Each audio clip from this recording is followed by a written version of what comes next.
All right. Now we'll go to this.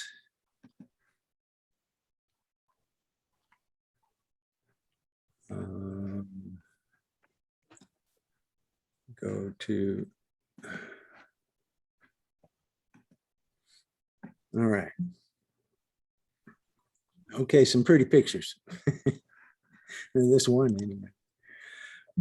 So we want to talk about money and banking, and a lot of people have trouble understanding the money system, and from our experience, that's an intentional thing because there's no schools teaching about money, and there's no universities teaching it, and the economists aren't taught about money, and which seems kind of crazy in a society that's run by money.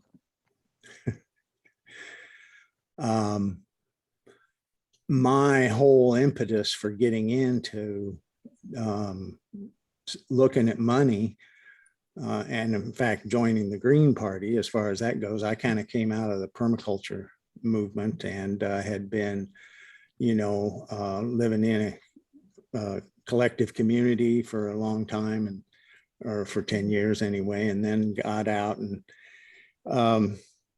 the main issue being climate, which my friend Albert Bates wrote a book in 1990 on that. And at that moment, we were very concerned about that. So that's the whole impetus for me getting into the Green Party, and then finding the money issue being a key element for getting what we want in terms of environmental protections and restoration, regeneration, and social justice. I'm kind of a generalist, as Bucky Fuller was, and he said that the behavior of whole systems is unpredicted by the behavior of their parts. So we're going to be talking about whole systems, and that's what Greens are about, right? We think in systems. So I want to just take a look at what we were talking about in terms of $4 trillion annual eco-socialist Green New Deal and the funding of that. And from what I could read, that the funding was going to be taxing the wealthy, and 50% cut in the Pentagon budget, carbon tax possibly, borrowing possibly, money creation. Greening the dollar wasn't mentioned, but that's what we Greens mean by money creation. And so I just wanted to take each of those and take a look at them. Of course, taxing the rich is, if we could tax the rich the way that they ought to be taxed, we'd probably pay for everything. But but like this cartoon shows, it's politically a little bit difficult getting to tax the rich. And of course, they pay most of the tax money anyway, even though it's a tiny percentage of what they have. And as Senator Durbin said, the banks frankly own this place. So kind of difficult to make that one work for us. 50% cut in the military budget, roughly 382 billion. This, I think, was that more recent figures. And that's less than 10% of the 4 trillion needed. And I don't know how many times you can have the military budget, but anyway, there's that. And the CBO's budget projections for fiscal year 2021 is 3 trillion. So 3 trillion plus 4 trillion, we're into a pretty good sized budget. The carbon tax, the congressional committee studies figured that if you charged $25 a ton in 2017, rising annually at 2% more than inflation, would have raised $1 trillion over 10 years, which is only 25% of the 4 trillion. And of course, took 10 years to do it. So not a big money maker there. Plus, it's a regressive tax. low-income households pay higher rate because of the higher percentage of their income is spent on energy-intensive purposes. So got to get to work. The government borrows annually, and the interest cost of the public debt is a sizable chunk. After the Fed takes its running expenses out of that. If we're borrowing, we've got a pretty good sized debt. As you can see, we started going exponential in 1971 when Nixon took the dollar off of the gold index and actually violated Bretton Woods, basically. You know, he just canned it. And then here's a projection of cost from 2019 to 2029 of 5.8 trillion in interest on the debt. There's a lot more debt than there is money in the system. And that's because all money is created as debt, but then there's also the interest, and the money for the interest is not created. And so, but it is part of the debt. And so we get this skewed situation where we've got way more debt than we have money in the system to pay for it. And so if you're in a hole, you should stop digging. But some people think, you know, well, don't worry about the debt, just keep spending, because it's important to spend. And we can agree with that. On money creation, the US Constitution provided that Congress shall have the power to create the money and regulate its value and the value of foreign coin as well, because that's, that's the exchange rate, so that you're protecting the purchasing power of your currency, and to fix the standard of weights and measurements. That's all in clause 5. But of course, as many clauses in the Constitution go, many of them are ignored. In the capitalist system, this is how the system works. It's kind of a brief description. The banks create all the money as debt when they make loans and charge interest on that money, the principal of which banks extinguish as it is paid off. So numbers go up in the computer and then they come back down in the computer as you pay them off. So that money is destroyed. It's not able to circulate anymore. This creates an artificial scarcity in money and in the circulation, and fierce competition among citizens to pay the interest on their debt, or risk losing the real wealth collateral to the bank. So the banks kind of win coming or going, you know. They won't lend you the money unless you have some valuable collateral they want. And then they just create the money out of thin air to lend and charge interest on that. So they got by law, a real good scam going on. We rent our entire money supply from the private commercial banks, and someone is paying interest on every dollar in circulation. Our green system would turn that around, whereas the government would create all the money as a debt-free, permanently circulating asset, not a debt. So it wouldn't be destroyed, it would be issued, it would permanently circulate. It would be replaced, you know, typically as currency, physical currency is today, but electronic money, you never have that problem, so it would permanently circulate. Its value is maintained, and this is a new proposal that we're bringing to the NC this year. Its value is maintained by pricing raw materials at par with the rest of the economy, replacing debt with income.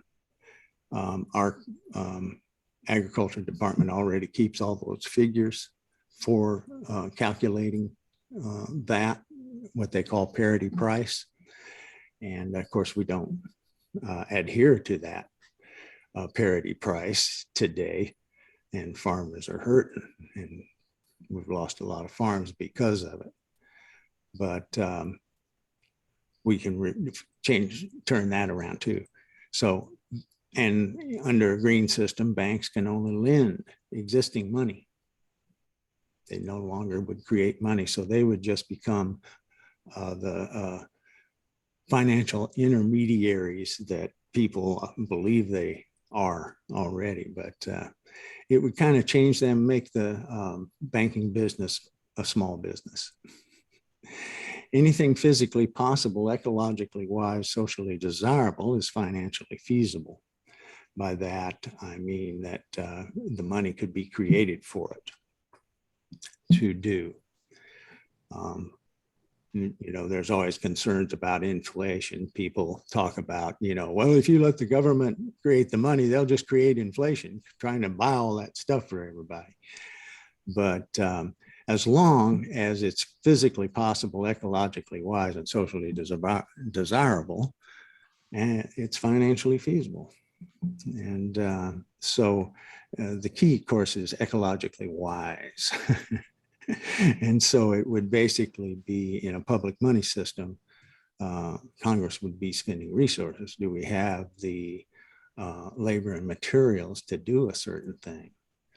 And if we did, then we could create the money to do that. And you don't have to worry about inflation there because it's all back. It's all hooked up to the production. And taxation, if there ever was any inflation, we could do with taxation, be a very simple matter. Just tax the money out of the economy, and that fixes the inflation. Nothing like what's going on now. I wanted to tell a little story here just to illustrate how money circulates. Once upon a time, there was a town. People had no work, they had no money, and everybody was in debt.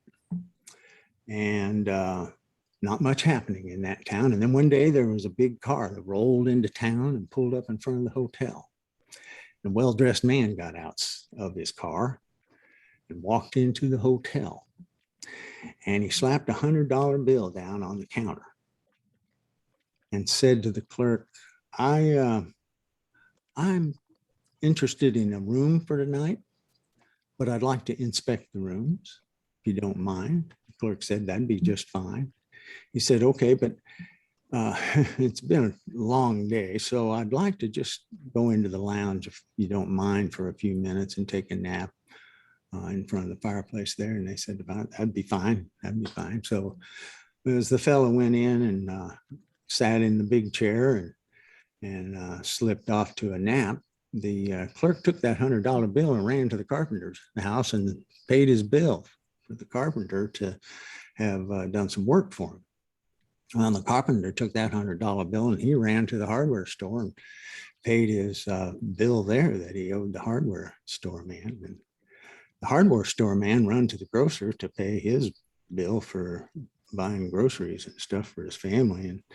And the grocer ran to the butcher to pay his bill there for the meat that he sold in his store.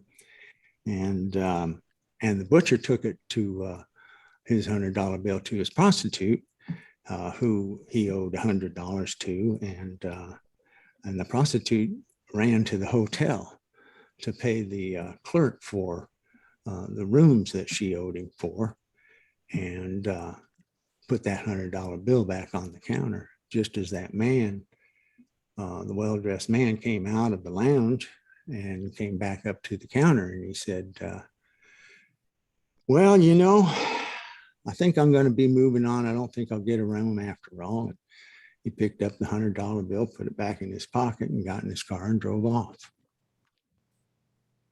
And the town's slipped back into not much happening. But do you think if you were that hotel clerk, you might have thought, hey, we could create our own money and make our own little economy here so that we can pay all our debts and circulate some money? Well, this was a story that went around during Depression times, and a lot of cities did do just that. They issued their own currencies. but a lot of them were, some of them were actual ripoffs because they were done by companies. And some of them just didn't work too well because the municipality didn't know how to make them work. But we do know how to make them work. And we're not going to talk about that right now, but that is part of the knowledge base that our BMRC, our Banking and Monetary Reform Committee, has. Quickly, just talk about the basics and go through this. Economy means house rules, right? Eco means house and nomi means rules. So that it's kind of like the house rules. And of course, in an economy is an exchange of goods and services facilitated by money. And all of the material, everything, the energy, the food, the fiber, all the materials come from the earth commons for an economy. Without the earth commons, there'd be no economy. And the reason why money is used, it's difficult to buy a hamburger with gasoline and vice versa. Money emerged because of the separation of labor, the division of labor, so that a person could do a thing, get some money, and then go buy the rest of the stuff that he needed without the complexities. And of course, we take from the earth, and what do we give back? Mostly pollution. We haven't learned how to give back the life to the earth, but we know how to do it. We just can't get government to do it.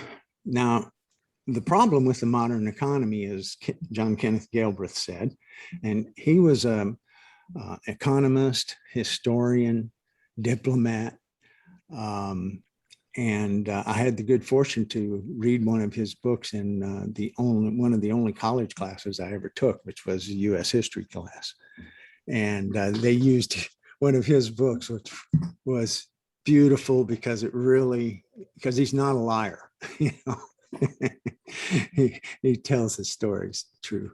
And he said that the problem with the modern economy is not a failure of knowledge of economics, it's a failure of knowledge of history, because the story is in the history, how things work and why things are the way they are.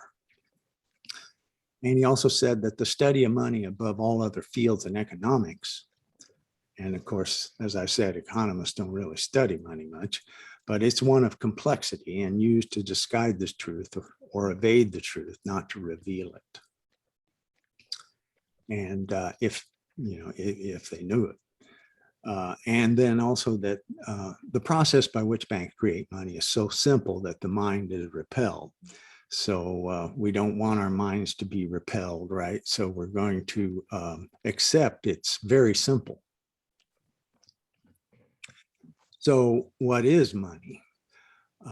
What we see in the picture here is representative of money, but it's not money. Money is the agreement. What we're looking at there is the currency, and that is just the physical representation of money.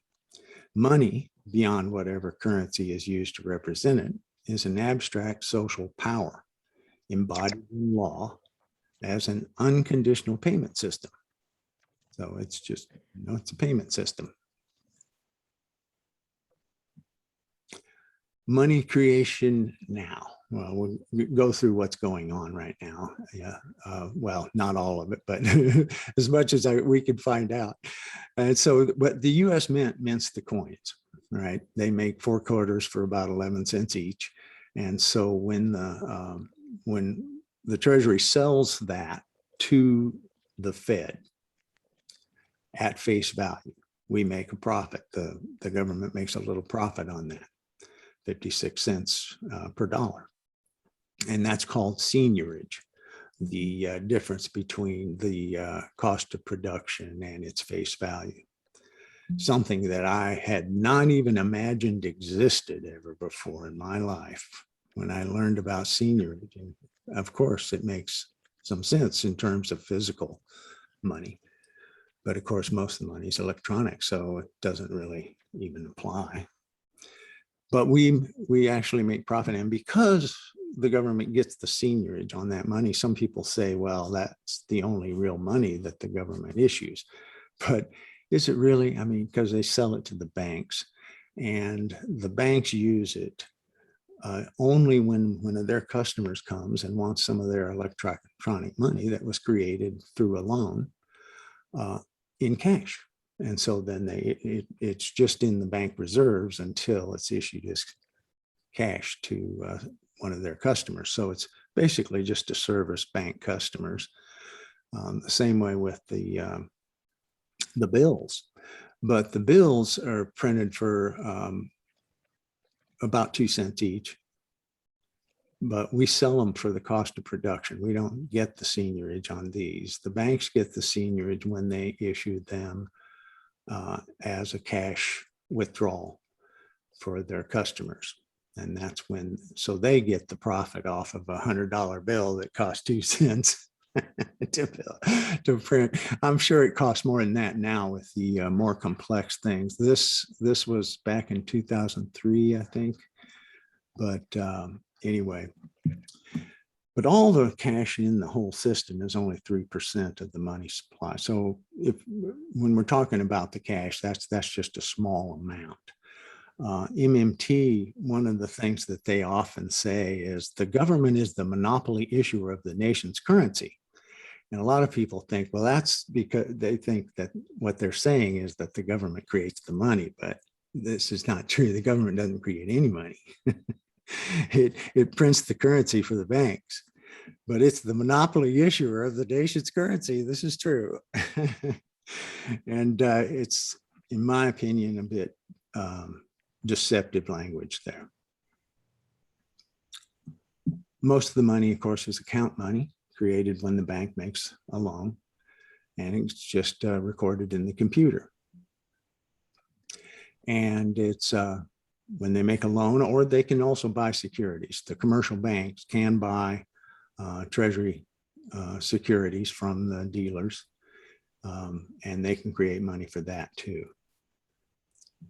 Just typing numbers into the ledger. It's called ex nihilo in Latin. But they only create the principal. Now, this is an important thing to consider, because when the banks created a loan, they only create the principal. They don't create money that you're going to have to pay interest on. So, you know, your loan is the principal plus the interest. That's your debt. And so because they don't pay, create the money for the interest, that where does that interest money have to come from? Someone else's principal, right? Because all the money is created as principals of a loan. So this sets up a very competitive situation, right? As people compete to not default on their loan, to pay the interest, and to not lose their collateral.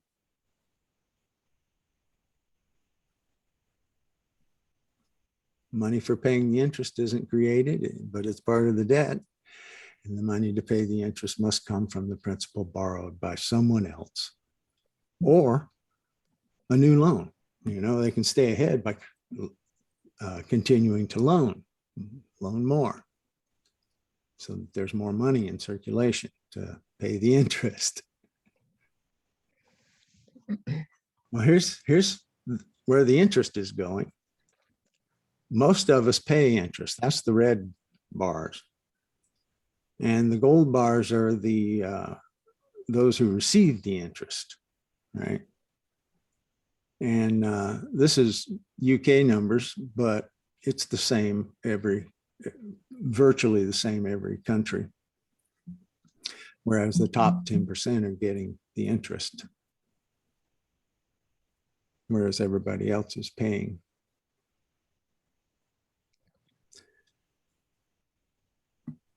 Here's the purchasing power of the dollar since the Fed was created in 1913. it has continued to go down. The Fed depends on inflation for its operations. They don't really control it. Well, they control it, keep it from being too bad, too fast. They make money off of that.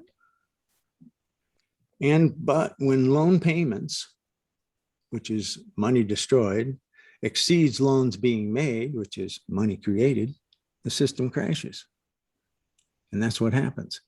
It's happened 470 times since 1970 somewhere in the world, because you see it's a global system. The monetary system is. And if your car broke down that often as the financial system, you'd probably buy a new one, right? Well, here's a look at how often that happens. Those gray bars vertically here, this is the stock market over time, right? From 1870 to 2010. And we're looking at these vertical gray bars. And those are recessions and depressions that happened. Now you can see they're very dense over there on the left before 1933. 1933 is when we went off the gold standard. They really flogged us a lot on the gold standard. Okay, so we took off the gold standard. We don't have recessions and depressions as often or as big, but they are still fairly often, every 10 years or so or less. As you can see in here, less. Here we are currently. Or continue, yeah. And of course, this has gone crazy. The world is 281 trillion in debt in this global monetary system. It's fast approaching 300 trillion. Now that represents a lot of exploitation of planet, materials, and labor. And we have boundaries and limits, of course. And here are the planetary boundaries that were identified by Stockholm Resilience. And it's showing a number of boundaries in various areas. David Attenborough has done a wonderful film recently about this, and where he illustrates very graphically how fast we're approaching these boundaries in some of the areas where we haven't crossed over yet, but we need to get those back in. And one of the things that he points out is that ozone, when ozone was threatening, and here, let me go here to this ozone depletion, you see up here, when that was threatening the world, everybody was concerned about the ozone layer opening up. World leaders got together and did something about it. Well, that was pretty remarkable. World leaders got together and did something about anything. They did something about that. And they need to do something about these other boundaries that we've crossed as well to get us back into safe territory. Now, this is some of that Stockholm Resilience stuff taken, and Kate Raworth, who's a radical economist, had taken this and overlaid what she called donut economics. And the donut is where you have the ecological ceiling and a social foundation. So if we don't want to go past the ecological ceiling, right? That into unsafe territory. And we don't want to drop below the social foundation into poverty and pain, where people can't afford the water, food, health, education, all of these things. So you want to keep everybody in the nice green donut. And anything physically possible, ecologically wise, and socially desirable is financially feasible. And this is a really good guide for fiscal spending for governments or communities even, I think. But, the government did something about it, but whose government? That's the problem here. right? This is the Princeton study, which many of you may know about. Of course, Princeton's had lots of studies, but this particular study was a study of the influence of the public on public policy. And what they discovered was the public had pretty much zero influence. The only time the public's influence had any effect was when it aligned with what the elite wanted to do. And this was a study of 200 of the most politically active companies in the US. And they spent 5.8 billion, as you see here, 5.8 billion spent on influencing government. This was lobbying and, the gifts and the trips and all that stuff that they do. And these are they broke it down into these 6 corporation areas. But as you can see, pharmaceutical, energy, defense, communications, agribusiness, finance is the biggest one. And I'd like to point out too that pharmaceutical, energy, defense, they all owe money to this guy too, to the finance. They're all in debt. They're all massive debt systems that are channeling the profits into the finance sector. And, to pay the interest on their debt, right? And of course, the finance sector got to choose which corporations dominates each of those areas of business, right? They can fund the winners and defund the losers. And so, this is really a lot of power. Money is power, has more to do with power than it does economics.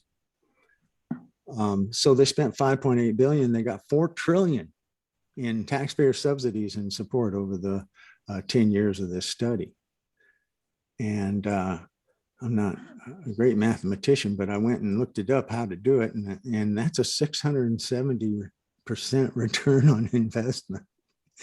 And so, but the bankers learned in the 1600s that investing in government was the most profitable thing that they had going, because then they could do war, the second most profitable. And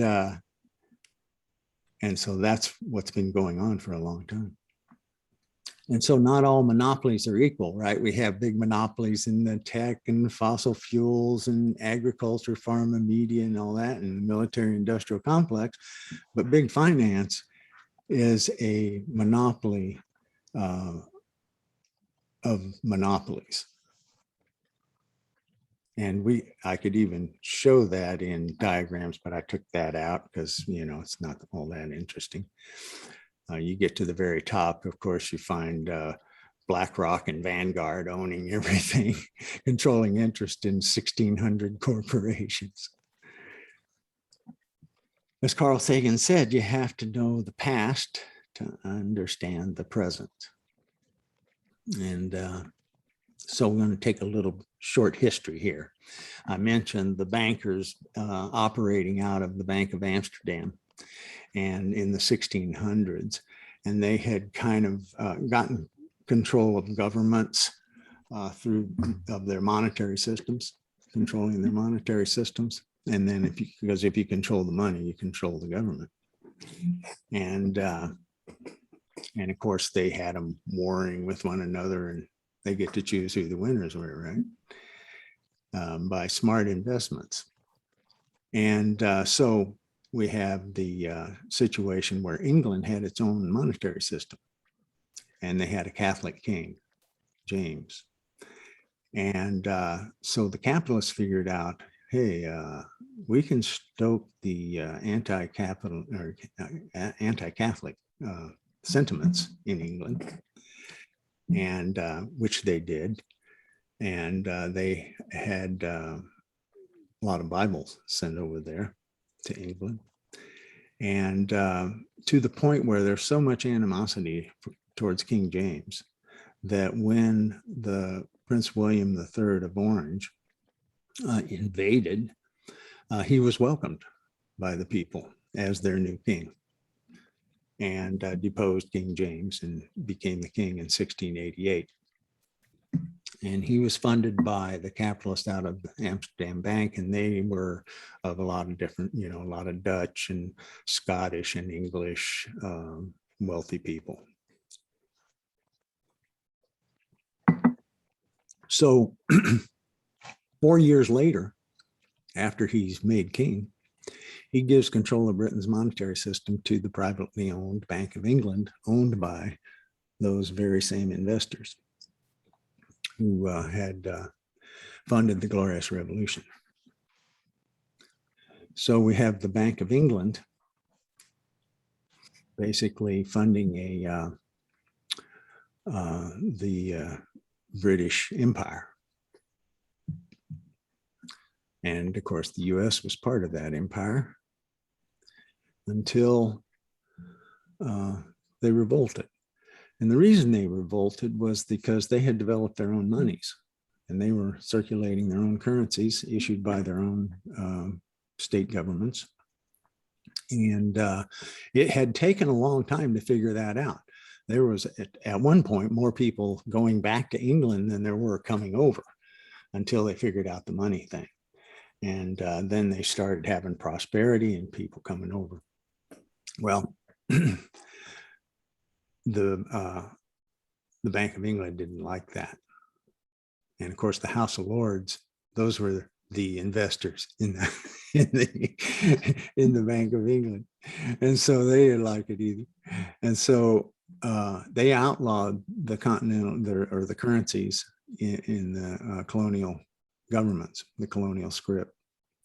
And when they did, it plunged the country into a deep depression.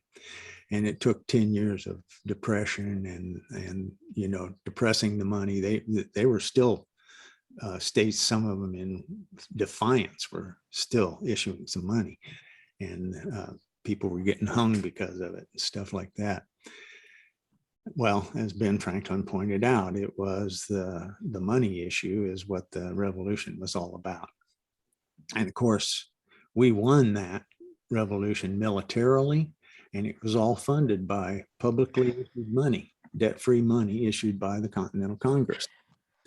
And that money was counterfeited by the British to try and eliminate its value, to reduce its purchasing power through inflation. And so they printed, Stephen Zarlinga says, about $1 billion that they issued in. Washington's men would every once in a while capture a British wagon full of Continentals. And so that's why the saying, not worth a wagon load of Continentals, came from. And because it eventually did take it down, but it funded 5.5 years of the 6-year revolution. And they started to borrow money from France, but they only got a small amount before the revolution was over and the United States had won.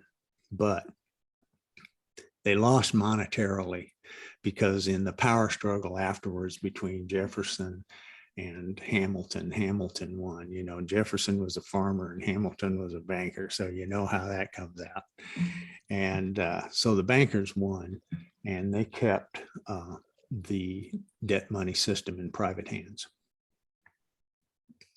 Until the Civil War, Lincoln was being attacked by the South and needed money to defend the nation. And the banks wouldn't lend him money except at like 22 and 36%. It's a huge percentages of interest that shocked, Lincoln totally. I mean, they were just unheard of. And so he refused. And there was a guy named Eldridge who had told Lincoln that he could just create money. The Constitution says he could just create money. And so that's what they did. They created greenbacks, and that was debt-free public money.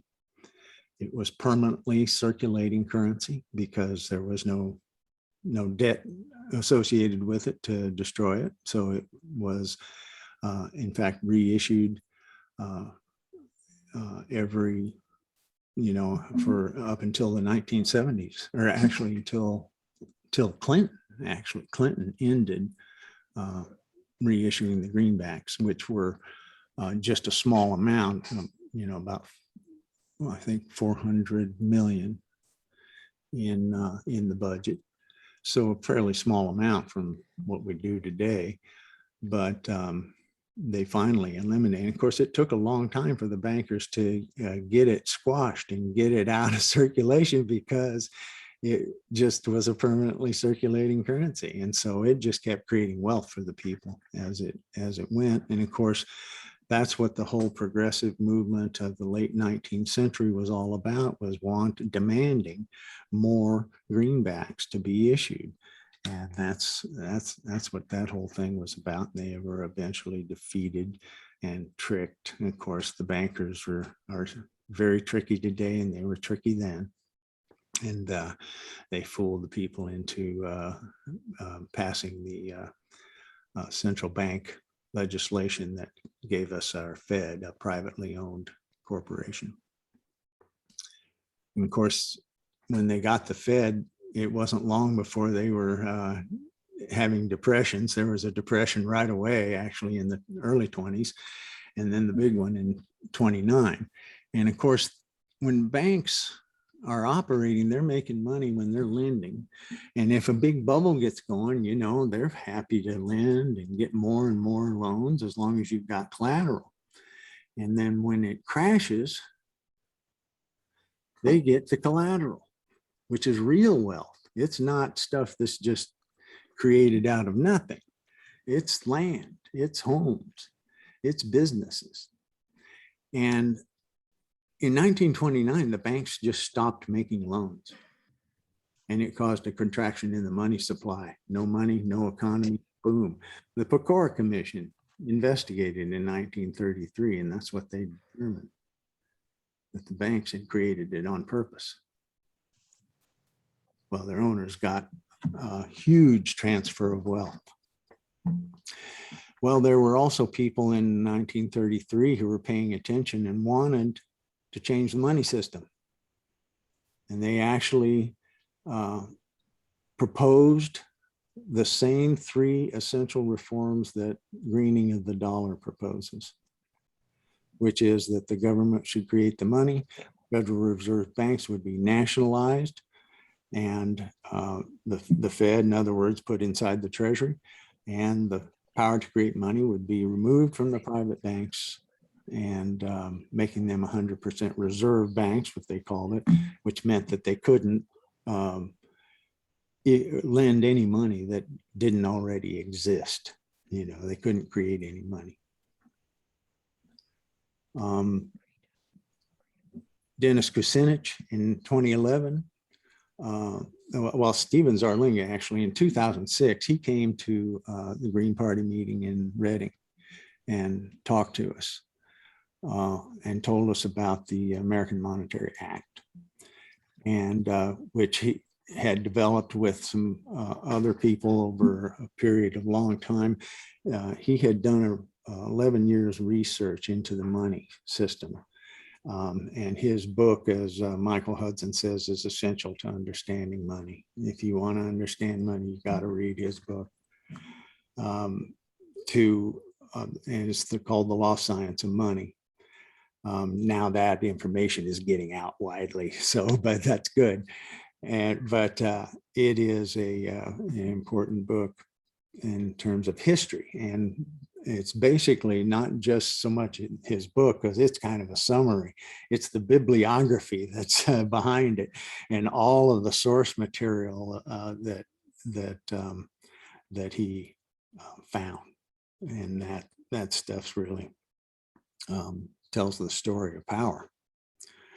And so when he brought it to Dennis Kucinich said, well, let's turn it into the NEED Act, because at the time in 2008, there was, a tremendous need for employment. And so it was the National Emergency Employment Defense Act. And they took the American Monetary Act and put it in the NEED Act. And this would change the system from a private profit-making business to a public utility. And it would, it did a lot of wonderful things. It still would. And this is the legislation that we use as a model for Green Party policy on our monetary policy. And those three essential reforms, again, is the Fed becomes part of our government. It's not a privately owned by the big banks corporation. And it's the bank creation money is stopped, and then elected government creates and spends US money into the economy for the general welfare as its first use. Right now, money is created for profitable uses all over the place, right? This would concentrate the money creation process on the public good first, before, and then it goes into circulation, and then whatever happens. But this way, the money is issued for the public purpose, the infrastructure, all these things that corporations and everybody depends on for making their profit. And of course, we've got an issue with the kind of development that has happened so far, and we'd like to change that. But to get a hold of the handles of policy is getting hold of the money system as well, because if you don't control the money, you don't control public policy. And these three reforms need to be done at the same time, because lessons learned over time from history, right? The Bank of England was nationalized in 1946, but they still don't control their monetary policy. It's still controlled by the big private banks who issue 97% of their money. Now, the Bank of England, which is now a public bank, they issue 3% of their money, roughly. The cash is actually money in their country. And in the US, Jackson and Van Buren way back revoked the second bank of the US. They stopped the bank creation of money completely because Jackson thought it was an outrageous thing to allow private business to create money for the country. But then he didn't create any money for the country. And so it plunged the country into this deep depression for 10 years. It was awful. It was the what they call it, I can't remember now, but it was a bad one. Because it was just dumb government, you know. And then debt-free greenbacks were created under Lincoln, but because you didn't stop the banks from creating money, the banks eventually got the upper hand and were able to, you know, edge greenbacks out of circulation, which they eventually did. But the government, a lot of people criticize, they say, well, the government would do a terrible job if they controlled the money. But actually, government has a much better record than banks do in terms of that, as you might imagine, because the banks are doing it just for their own profit. A government at least is feeling some, even if they're a monarchy, have some kind of responsibility to the people, but not the banks. So public money and private money comparison, right? Public money is an asset, not a debt. It's permanent, not temporary. It's distributive, not aggregative. In other words, this concentrates wealth and this distributes wealth. So it's centrifugal, right? Spreading it out instead of centripetal, which is concentrating to the center. And it's for care, not for profit. This element here will affect the psychology of society.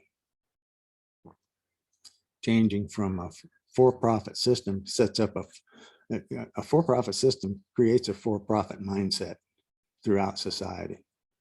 I mean, you talk to college kids and you ask them, you know, what about doing this or that? Oh, okay, see, if we could make a profit doing this, you know, all of the ideas about saving the environment, oh, they're always trying to figure out how to make a profit doing it. It's not for care, it's for profit. And so this would be a huge psychological shift, paradigm shift. And it would give public control of public policy, whereas we have private control of public policy now. And I came across this quote from a fellow named Jared Brock, who's this young guy who's done a couple of documentaries for PBS, and lately he's been writing about the money. And he said that the control of the money system will be the biggest economic war of our time. Well, I hope it doesn't come to war. I'm hoping that we can, because if it goes to violence, you know, that's just more of the same. And so we need to, through education and everything, getting people on board for changing the money. I like to point out, as Donella Meadows pointed out, there's a thing called leverage point, and it's a point within a complex system, any kind of system like a corporation or your body, a city, ecosystem, or an economy, where a small change in one thing can change the entire system. And money is the leverage point in our economy, because it would change the entire economy. So I didn't know if anybody had questions at this point or not. I had some more things that to go on about, but I thought maybe, how does the group feel? I'd like to ask. Would you like to talk at this point? This is Mark. I guess I'll ask a question, a couple questions. But so what is the organizing strategy at this point, you know, to replace our private money system controlled by the banks with the, you know, public money system? You mentioned Dennis Kucinich is no longer in Congress. Is there somebody else who's picking up the issue within Congress at this point? And then B, what type of coalition's been formed with specific, you know, I don't know, strategies or demands to try to make this transformation? Well, it's a big one, and it seems like education is a key element, because so many people don't understand the issue well enough to pick a side. I think people might get quicker understanding. I think the general concept that, you know, we should have a money supply that's, you know, basically controlled publicly versus privately, I think is a concept that people can sort of grasp. I agree. If we can get to that quickly and then focus on how to make that occur. And then, you know, you can say, listen, here's all this documentation as to why that's true. But I think intuitively, you know, people grasp that. And, you know, in New York State, you know, we've had 20, 25 years ago, you know, Paul Glover and Ithaca start the Ithaca Hours and the alternative currency. So, you know, it's an issue that I think a lot of people on a broad sense have been exposed to. So I remember that they tried to create the Brooklyn Greenbacks, Green Party in Brooklyn, you know, 25 years ago. Well, all of those kinds of things are strategies for surviving within the current system, trying to, you know, survive the lack of money or the lack of economic activity and that kind of stuff, trying to make something happen, which is all great. And but as we can see, very high maintenance, because those are like network currencies, you know, and so trying to maintain the network to keep the currency going is kind of difficult. Whereas with government, it's just, you know, you got to pay your taxes with it, so it becomes the money basically. So it's a public policy issue. And of course, just like climate change, it's a public policy issue. And so, but it's a key issue in terms of being able to fund social justice initiatives as well as climate initiatives and everything else that we need to get a balanced and well taken care of society, right? We haven't done care very well in this system. And so, I think it's going to take a massive movement. I can't say that I'm much of an organizer myself. I just feel like this is such an important issue that people need to grab onto it and make a big deal out of it, because this is extremely unfair for banks to run a private business to control all the money. And So has anybody replaced Kucinich as sort of a you can lead sponsor? industries, you can control governments, right? I'm sorry, Mark, what was you? So has anybody, sort of replaced Kucinich as sort of the lead advocate on this? No, no. And in fact, I'm not so sure it's a good idea to have a leader. I'm hoping that it would come kind of like 20 of them or something like that, because, one guy can be taken out. 20, it's kind of hard to take out. And that's been the problem historically, right? So I think it needs to be a pretty broad-based kind of campaign to replace Congress with public-minded people dedicated to the public interest and wanting to change power relations. That's why our proposal, which is based on the NEED Act, which I think is probably the most revolutionary proposal that our Congress has ever had to have introduced to it. And of course, it didn't get out of committee, so it didn't really quite get to the whole Congress, but it was there. And I say the most revolutionary because it actually changes power relations, which I don't know of any other legislation that's ever done that. Mhm.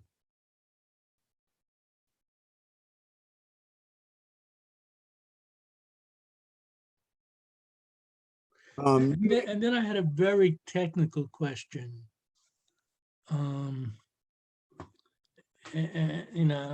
do not in any way pretend to be an expert on this at all.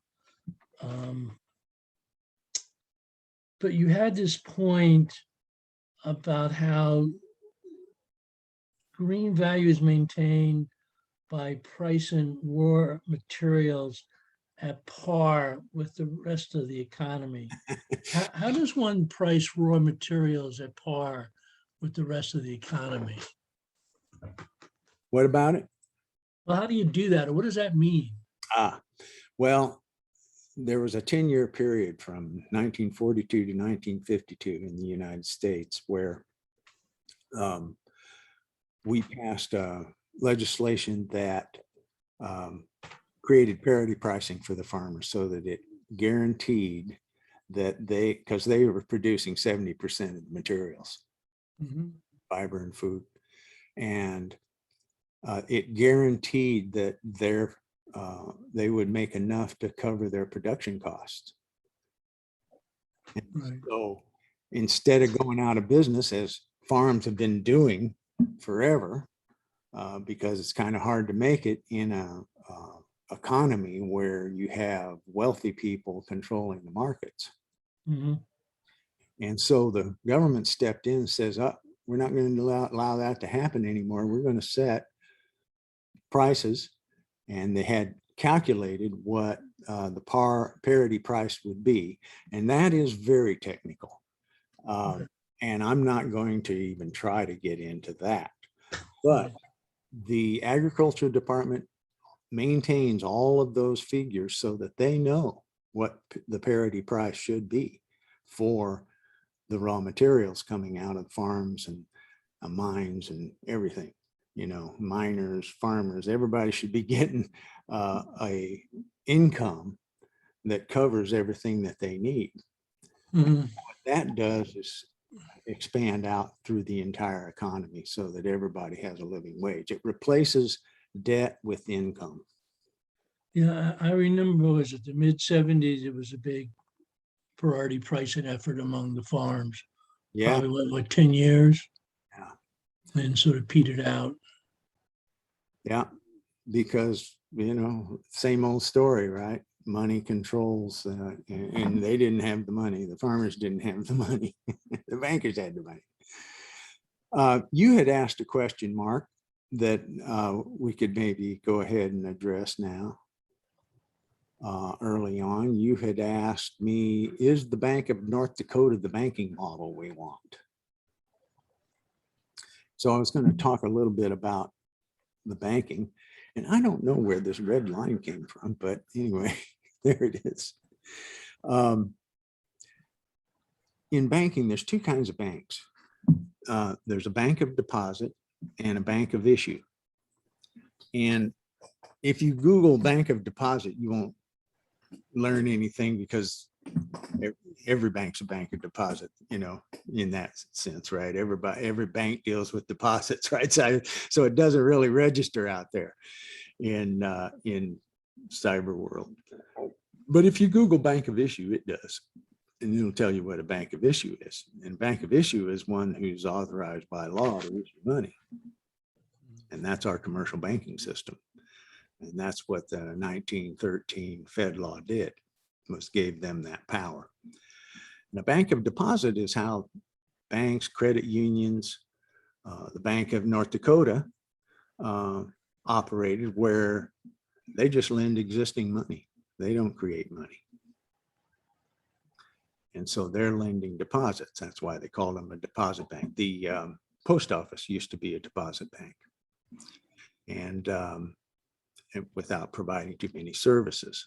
So there's that distinction that we want. And what we want as Greens, of course, to fit with our monetary policy would be banks of deposits. All banks would become banks of deposit. There would be no banks of issue.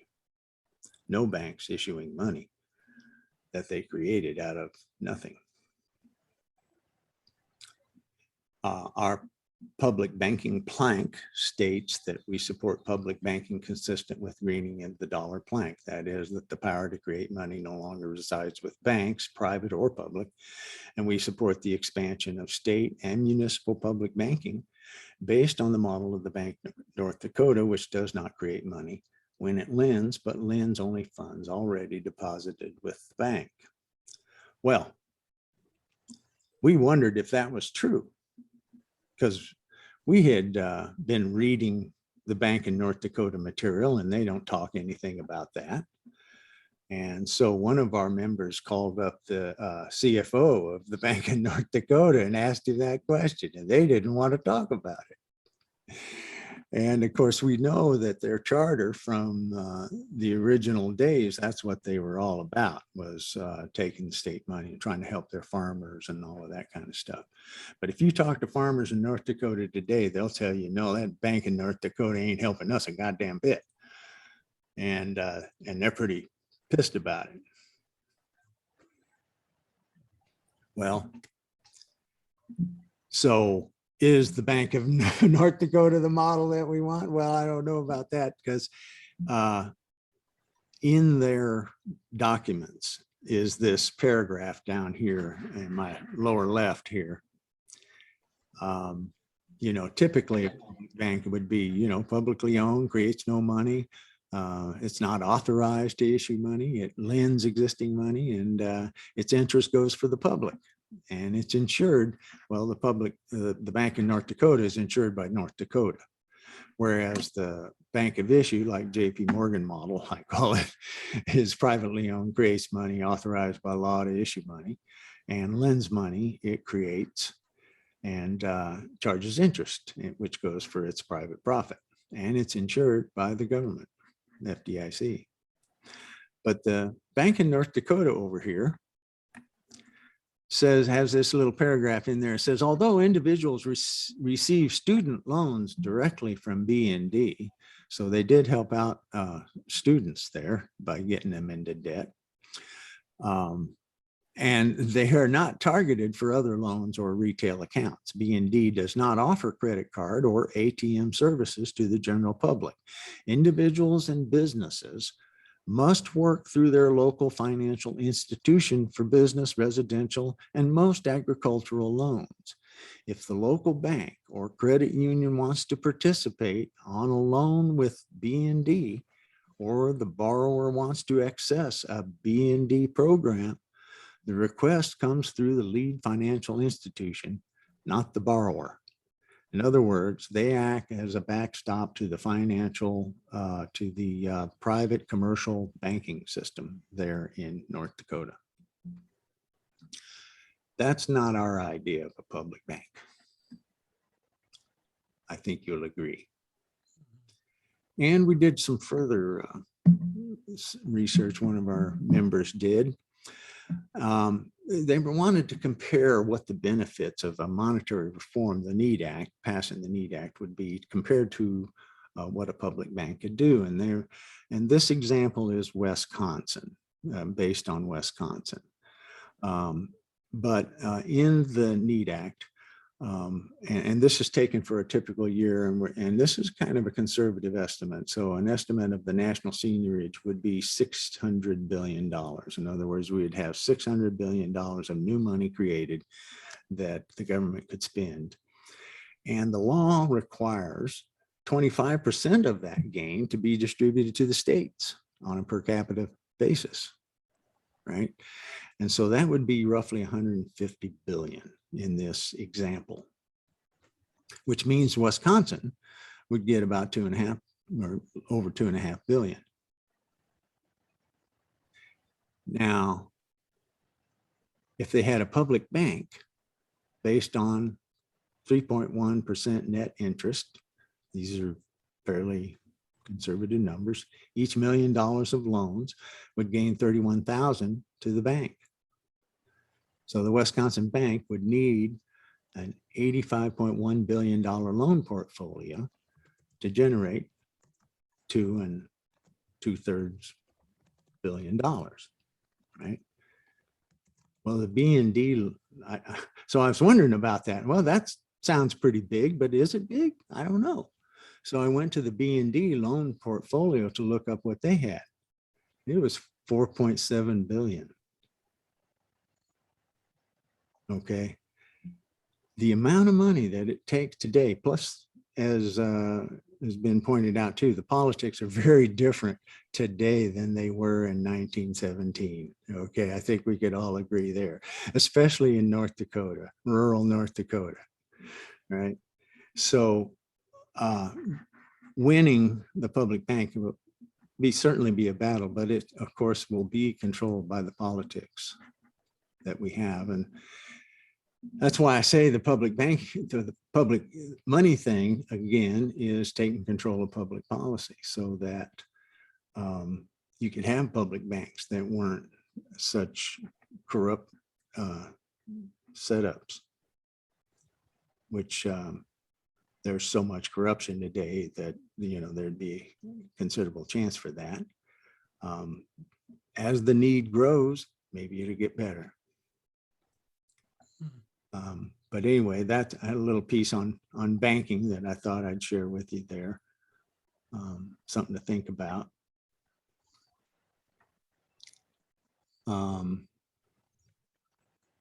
I didn't know whether anybody was interested in MMT, but I had some comparisons for how that compares to what we propose. Howard? Yes. In the chat, there was a question asking you to comment on cryptos, which, as the question said, takes the power and control of money supposedly away from the banks and away from the government. And so it could be afterwards whenever you want. I just don't want you to miss that question. Well, that's a good question, and we ought to deal with it right away because a lot of people think that. But if you look at who owns the cryptocurrencies, it's just like every other picture, the wealthy own the most of it. So they control that system. And not really a currency system. I mean, you can trade commodities. I mean, you can buy gold and trade gold. Call it a currency, but it's really an investment. And of course, it's an investment that is a little volatile. It goes up and down, right? And we don't want really money that does that either. That's another reason why we want public money systems, so that we can maintain its purchasing value so it doesn't cheat people so much. Cryptocurrency doesn't really, I mean, it seems like it empowers you, just like any money that you might have empowers you, right? But that, because the wealthy control it, I would say, and plus it's a big power sucker, and at least Bitcoin is. And there may be other methods, and the blockchain and all that kind of stuff is very cool. But unless it's a public money system, and unless it's under our governance, our public control of governance, I mean, you know, if it's just free out there amongst everybody, that's kind of that libertarian idea, right? Oh, no, we don't need no government on our money, right? Let the market control the money. And that just make a big mess, I believe. So now we do have to watch out, because central banks around the world are talking about their own cyber currency, and their cyber currency is programmable, trackable. They know where every dollar is, and they can turn it off anytime. So that's not necessarily a good idea under this current paradigm, right? So we want to keep our cash. You know, there's that out there, there's talk of that they're trying to eliminate cash. And of course that hurts the people when you do that. We'd rather see more cash. At least more debt-free money circulating. And I don't know, Keiru Yamaguchi in Japan has studied that. He's a professor of economics and dynamic something or other. I don't remember. Anyway, he got into the computer thing a bit on currencies too, and actually come up with a public digital currency system that he was trying to get Japan to take a look at. And you know, and it's basically using cyber currency for public benefit. And in a situation where the wealthy wouldn't be able to control it.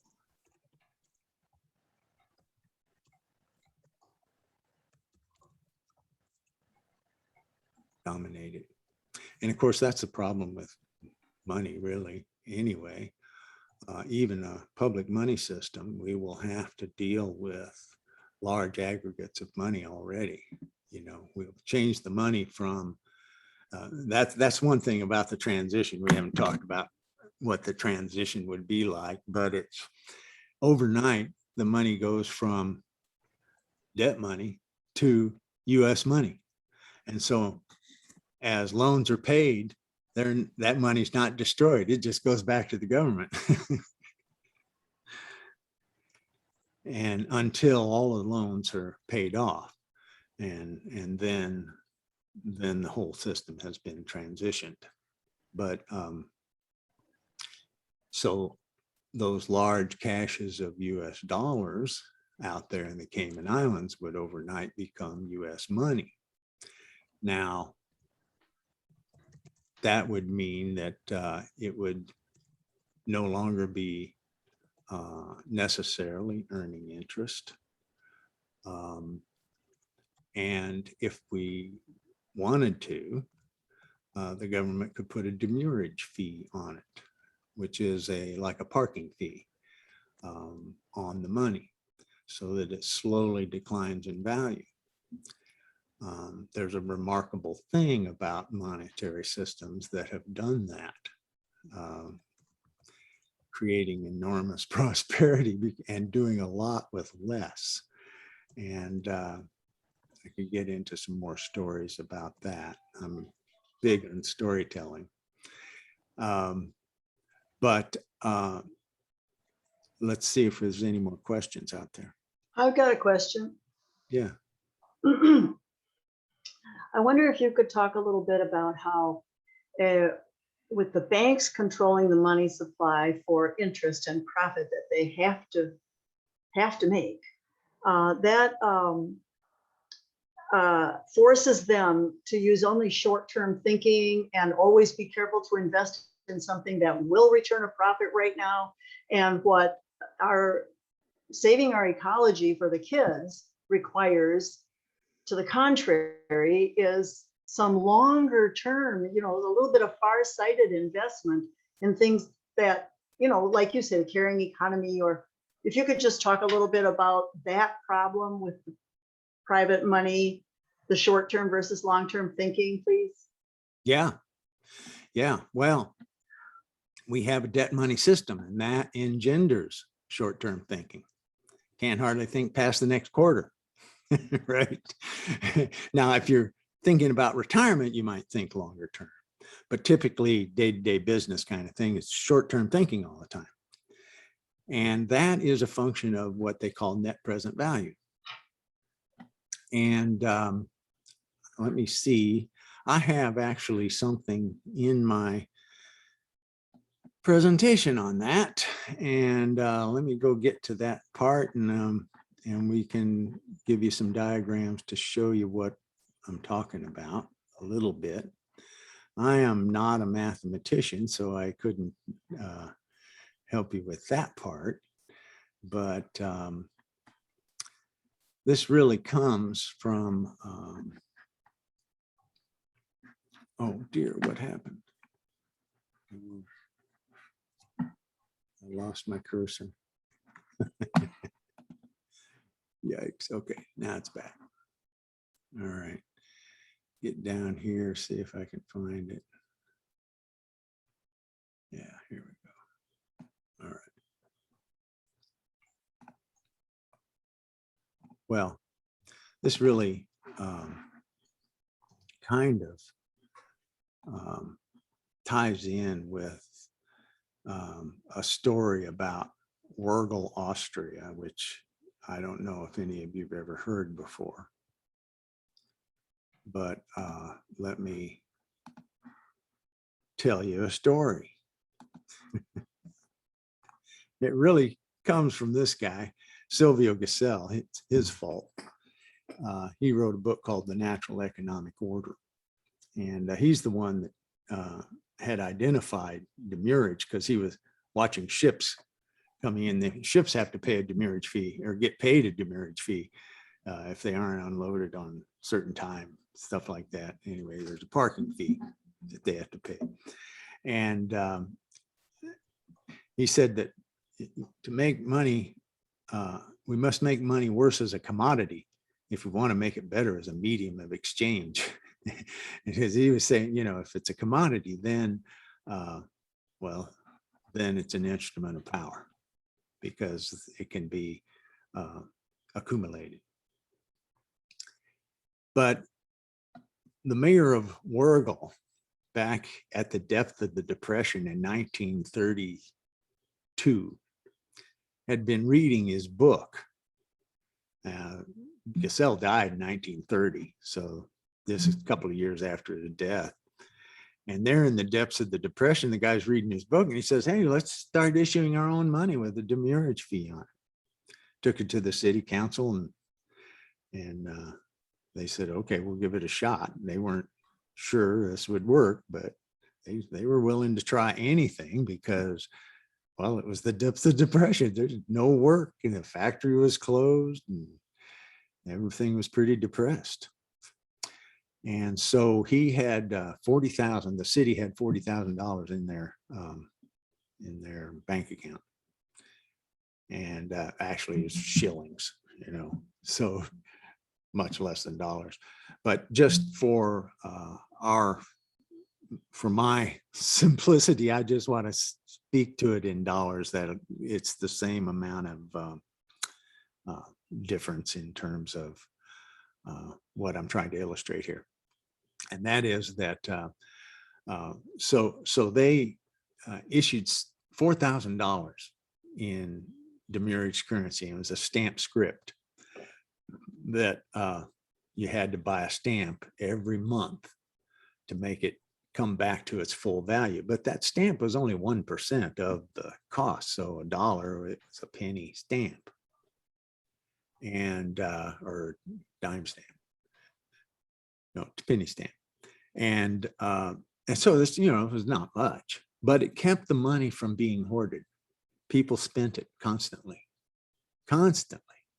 In fact, it circulated so fast, doing so much, people started paying their taxes in advance because they wanted the government to put in new streetlights. They wanted their road paved. They wanted the water system extended out to their house. They wanted a new reservoir. They wanted a new ski jump. They wanted a new bridge. They did all of these. They did $2.5 million worth of public projects in 15 months with a total of $6,000 issued because of the high velocity that money circulated. And of course, it was again permanently circulating because it wasn't dead. It wasn't getting destroyed. You just had to buy a stamp to get it back up. And of course, when the central banks, when the cities around it started doing it too, and countries all over the world, cities all over the world were clamoring that we want to do it too. And people were going to Wurgle and interviewing them. It was in the press all over the place. The economists were taken aback. Maynard Keynes talks about it. Others as well. And oh yeah, Fisher talked about it. In fact, Fisher even wrote a book on how to do it, telling the municipalities how to do stamp script so it would work like the miracle of the Wurgle. They were calling it the miracle of Wurgle, right? Of course, when the central banks saw that, they banned it. They made it illegal and plunged Wurgle back from 100% employment back to like 10, 20% unemployment, something ridiculous. They had 4,000 homeless people there when, or no, 200 families, 200 homeless families when they started issuing the currency, and they built 400 houses. They built public housing for people too with that money. That was part of that $2.5 million of public projects that they did. Well, Irving Fisher even brought this idea to Roosevelt, and Roosevelt and the bankers all said, no, we want to ban that. We want to nip that in the bud right away. And I think that probably helped pass the the New Deal, right? But it's not an old idea. I mean, new idea. It's an ancient idea because the money in ancient Egypt, which propelled a 3,000-year economy, was also demurrage money. And so was the High Middle Ages. The money that was being issued by the lords back then was of slowly declining value and had to be renewed every year. And so it also set up a huge prosperity, and all those cathedrals built all across in the Middle Ages were built by the people. They weren't built by the church or the government. They were built by the people. And these were great economic ideas for the future. They were building sites for pilgrims to come to. And so it was an economic benefit for the people is what they were building. And it worked. It's still working today. So it was a brilliant idea. Well, they were thinking of the future, as Wurgle was thinking of the future, right? The Egyptians too, those tombs, that was all thinking about the future. And it turns out, and of course, they didn't know anything about the dynamics of net present value back then, and its effects on human psychology. But there is a thing called net present value. And it goes kind of like this. If this is the baseline physical reality. Okay, so if in 10 years pine trees are worth $100, and in 100 years, an oak tree is worth $1,000. And if you're issuing money at 5% currency at 5% interest, in 10 years, those pine trees, instead of 100, they're only worth $61. And instead of 1,000, the oak tree in 100 years only worth $760. So that encourages short-term thinking, because you want to get it before your money, before it's not worth as much. And so this is where short-term thinking comes from. And it's just a function of the money. Whereas if it were a negative 5% currency, demurraged fee, declining value that had to keep getting put back up, in 10 years, those pine trees are $167. And in 100 years, that oak tree is worth way more. This encourages long-term thinking. And that's what was going on with those cultures, the psychology. Of course, only 5% of our mental activity is conscious, right? Most of it's subconscious. And so that's where that all operates. Again, a leverage point for changing the entire system. And that, again, as a Green Party, it just seems like a sensible effort to do. I'm thinking that, of course, we're divided up on a lot of different issues, right? Here, let me go ahead and get this up full size. Oh, I lost it. It didn't keep it where I was. Okay, let's get here. All right, there's that. There's that. I wanted to show you this. Right now, we have this lever called monetary reform, and there's not much political action on it. You're right, not much organization there. We've got the Alliance for Just Money that just really formed out of the American Monetary Institute by people who want to push it forward, got to get it out there, want to educate people about it. And but the movement is divided up on a gajillion different issues, right? But all of those issues could be helped with being in control of public policy, because they're all issues with, we need funding, we ain't getting the funding, public policy is not supporting this issue, so we need to change it. So I'm thinking, okay, let's get the people to set those issues down for a moment and make them the fulcrum for this monetary reform lever. Get out there on that lever, we can move the world. And that's what we need to do, because it is, like I said, a global system. So there is an actual international movement that has already begun, the IMMR. And there are some 30 nations with groups that are members of that international movement. And of course, the Green Party is not a member of that big nonprofit, I suppose, but we certainly are noticed, because we're the only political party in the world with monetary reform in our platform.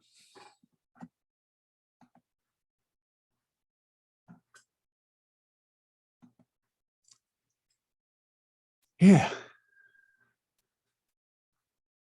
So.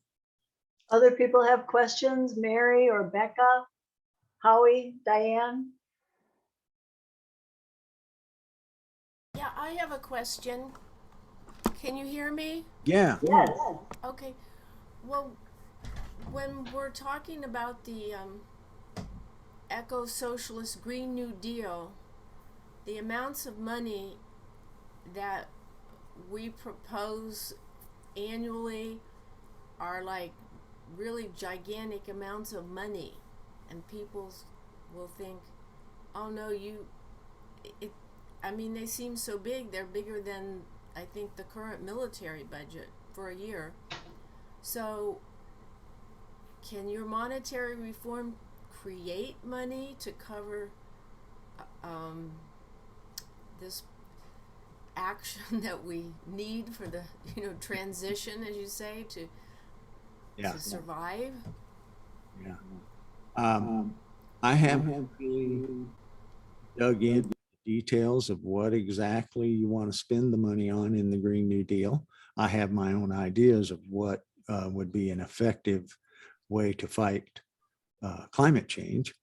And I don't think that's mentioned in there in the current thing, although it does talk about regenerative farming, which is an important thing, and reforestation, I think, which is also an important thing. The big thing is we need to reduce emissions, right? I think that we couldn't do it without a public money system. We wouldn't be able to borrow enough money to do it in that kind of a system, because we're not in control of the borrowing. But we could be in control of the creation, which is where the banks currently have control. Very big banks globally.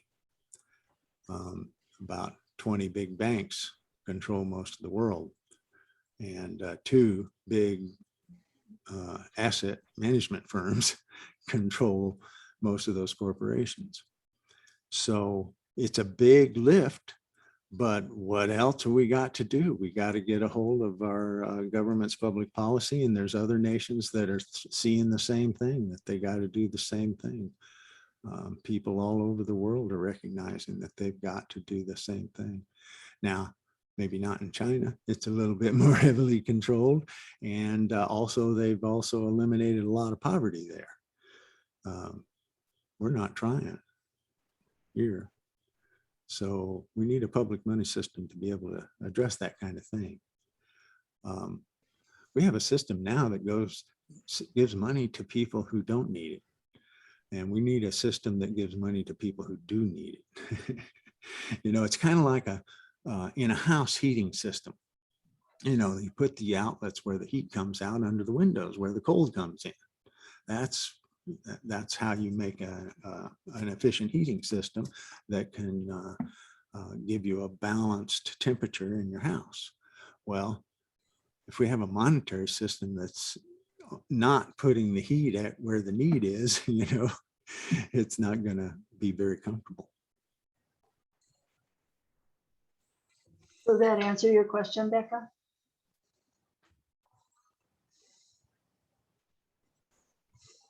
It is a lot of money, and I don't know how else you would be able to learn able to.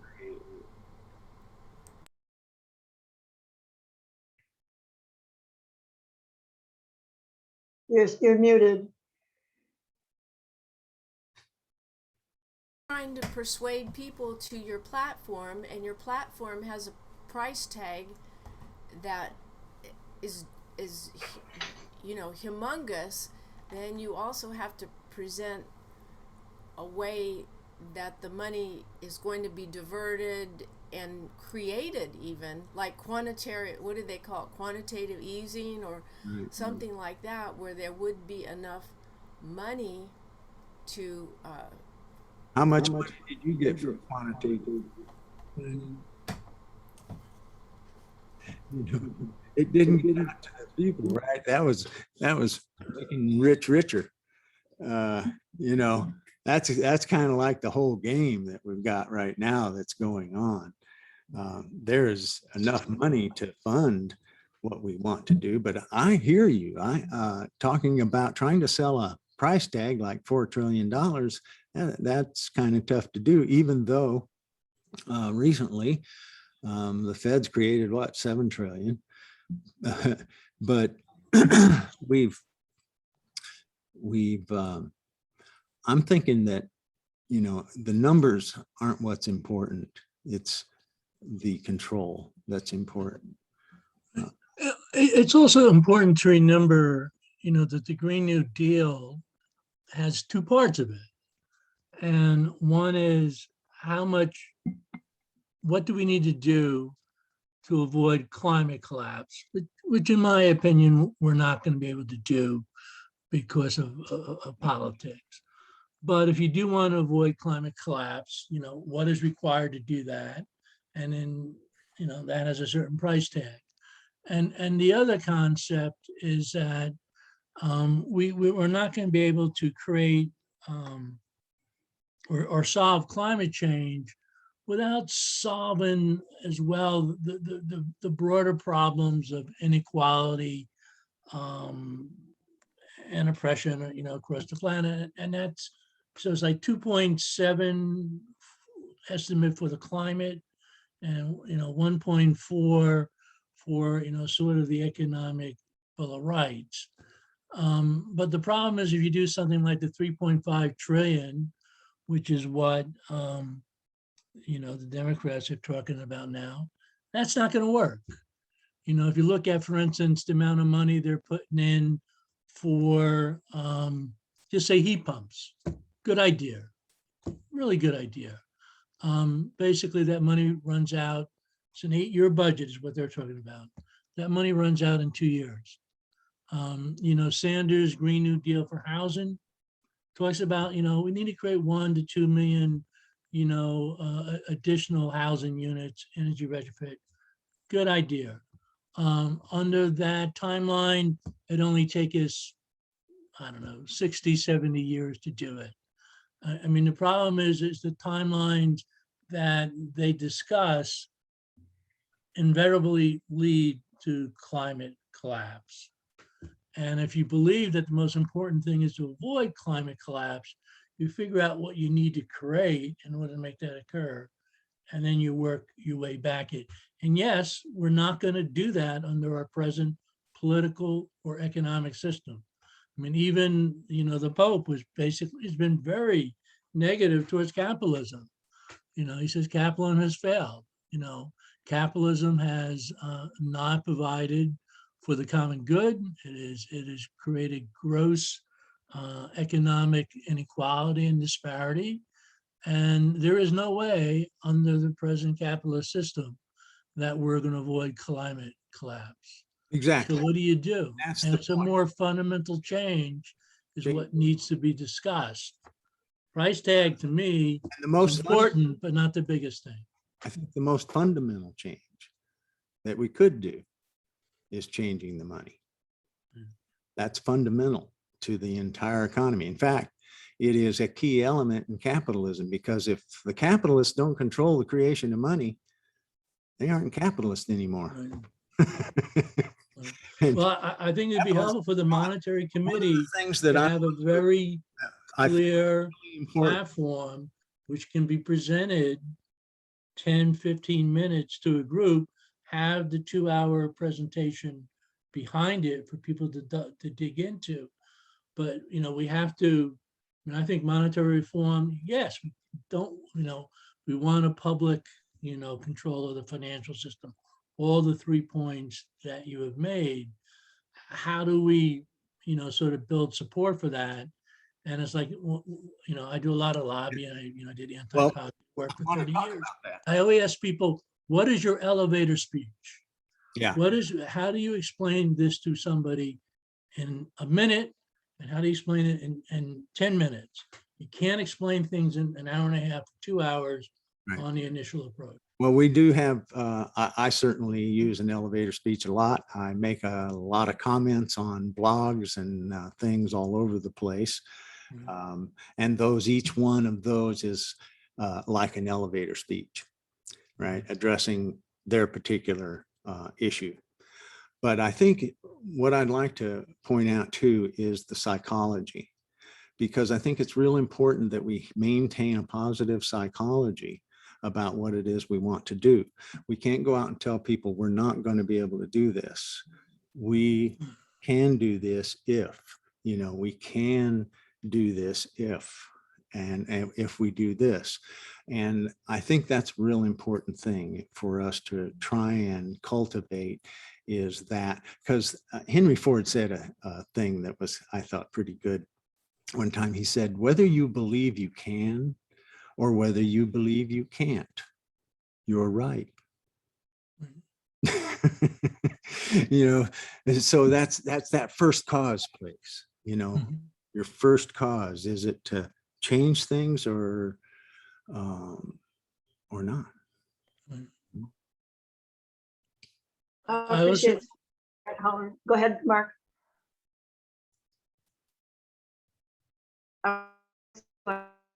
To ask regarding your suggestion, we do understand we need to be able to present this quickly, and we are working at it, as Howard said. He practices a lot, and he's probably better at it than any of the rest of us. But from what you have tonight, you could help us a lot by saying, okay, in the 15-minute version, the 10-minute version, what has jumped out at you listeners tonight as the important points to include in that short version? You would help us a really lot if you have an idea about that right now. Go ahead, Mark. I would say you focus on the 3 points, which you say are the key points. And what I wrote down was the government should be creating the money, that the Federal Reserve banks should be nationalized, and, you know, the private bank creation of money should be stopped. And I think, you know, Okay, very good. That's clearly helpful. And communicating those 3 points Right. would be helpful. And I think people can, you know, I think a lot of people, you know, can grasp that. I mean, one of the things I've seen in the last year and a half, and, you know, there's been, at least in New York, you know, okay, I know New York better than any place else, that's where I live. You know, there's been this tremendous rise in, you know, support for public power and public ownership. And they don't really understand it, but they get that concept that, you know, we need public control of our energy system. And I think trying to convey the concept that we need public control and public ownership of our monetary system is also possible to communicate to people. Yeah. Yeah, I believe it is. I do believe it is. Once, yeah. And we would try to, would love to see our candidates pushing that forward. And when, especially when that question comes, how you going to pay for it? You know, say, well, the Constitution tells us how we're going to pay for it. Well, you know, one of the things I had asked was, you know, to have the monetary, you know, committee, you know, when we talk about the Green New Deal, you know, have a 2 or 3, 4-sentence paragraph that explains how that monetary reform would help raise the funding for it. And then you can link, you know, to the 20-page, you know, white paper that explains it in more detail, but have something that it can be communicated to the public and the media to get the general point on the table, you know, that would be helpful. That is helpful, Mark. Thanks. Yeah, I agree. Just clear communications. So important. anybody else like to add something on that? On what to include in the 15-minute presentation? I appreciate what you said, Mark, and we do always include the 3 points. We do that. But we feel like a lot of people just start scratching their head. What? The government doesn't create the money? And so we add things to try to get through to people that in fact know. And it takes a while for people to grasp that idea that isn't already the government creating the money.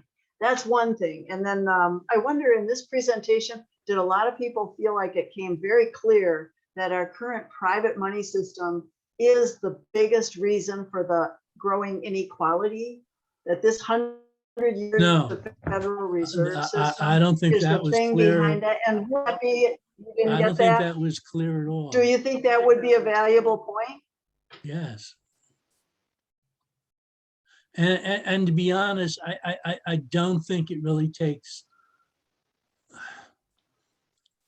a lot to educate people or to at least raise the awareness that who is actually creating our money supply. Saying that it's the private banks that are controlling or creating our money supply, and the only thing they're interested in is enriching their wealth, I think is a relatively simple concept to get to people. Some people may scratch their head and then you send them off to read, the longer thing. But I think a lot of other people, intuitively get it. I think, in New York, right now we're, sort of been observing the 10th anniversary of, Occupy, Wall Street. Had a big protest last Friday with 3 of the banks in New York City. And, maybe New York has more education about the Occupy Wall Street and the 1% between 9 and 9%. But I think a lot of people across the country seem to grasp that. I don't think it's just a New York phenomenon. Right. Thank you. I have something I'd like to add to that. If you look at who owns the controlling shares of stock in the various largest corporations, you will find that as a block, that financial institutions control all the major corporations, and we're talking about oil companies, the weapons manufacturers, and any of the large technology companies and so on. They're all primarily owned collectively by financial institutions. And so they have nothing, there, and of course, the banks determine where to make their loans. So they can make the loans that are most favorable to the banks in terms of which corporations are going to make the most money.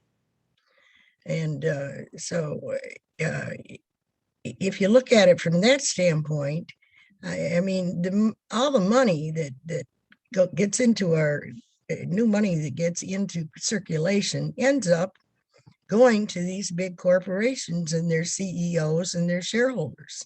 And the shareholders mainly are banks or financial institutions. Well, one group or coalition you may want to engage with is Stop the Money Pipeline, which is an international movement, particularly big in New York State and the United States.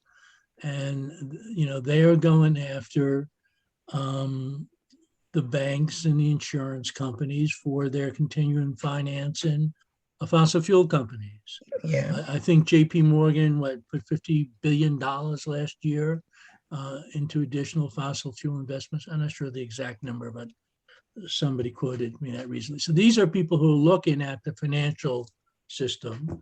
And so, they would be good to try to sort of connect with. And then this is from 20 years ago. I did anti-poverty work for most of my life. And so that's the thing I fought around. But one of the things I remember from 20 years ago, and I don't know if it's still true, was that in fact, much of the ownership of the Fortune 500 actually was from pension plans, the so-called deferred, pay of workers. And the problem was that those pension plans were controlled by the financial industry, and they used it to continue their stranglehold, and often took positions contrary to the actual owners of the pensions, which are the workers. And so there was this whole big movement to try to, democratize the pension system. So that also seems to be a major, source of financing. Exactly. And again, it comes back to the place of public policy and where the money's coming from. Right. Most new money, as I think Mary was talking about, or Rita was talking about, goes to speculation instead of to the speculation economy where people live. It's going into bank accounts of wealthy people. There is another question in the box, unless somebody wants to say a little more yet about this. Mary Sanders asks, we have similar names, Mary. Hi. Mary Sanders asks, where do credit unions fit in? Well, credit unions are another, of course, in the current systems, fit right into the Federal Reserve System, but they've got their own setup, their own kind of central facility. But they're better than the banks. You'd be better off with putting your money in a credit union than a bank, obviously. And in fact, the Green Party in 2006 implemented the Moving the Money to Main Street campaign, which was with that intention of taking the money out of the big banks and putting it into community banks and credit unions and things like that. And even had a page on the website at the time that explained how to do that and how to, and some resources on where to look for finding a good bank. Of course, the banking is a business. Banking is a business, and of course, it gets dominated by the wealthy corporations, right? The wealthiest corporation, the wealthiest bank corporation kind of dominates the industry, right? And we've got a few big wealthy banking corporations who own our Federal Reserve. And so they kind of control the banking system. And so if you look at every time there's a depression, like in 1933, 4,000 banks went under. And of course, those were little community banks. Those were banks in those little farming rural communities that turned into ghost towns and lost their bank to the big banks who absorbed all their assets. And just like if, you know, like you lose your house or your farm, you lost your bank and all its assets. So, and in the last 2008, I believe there was 400 banks that they sucked up. And so there's this constant centralization of power, constant centralization of population, of control over energy systems, et cetera, et cetera. That centripetal system I was talking about of a money system that concentrates everything to the center for control. I'm going to run because it's been 2 hours. Okay. It's been a long day already. Probably enough for our brains, huh? But do send us the, I assume you're going to post the recording so we can post it, Yes, you know, to the EcoAction members and you bet.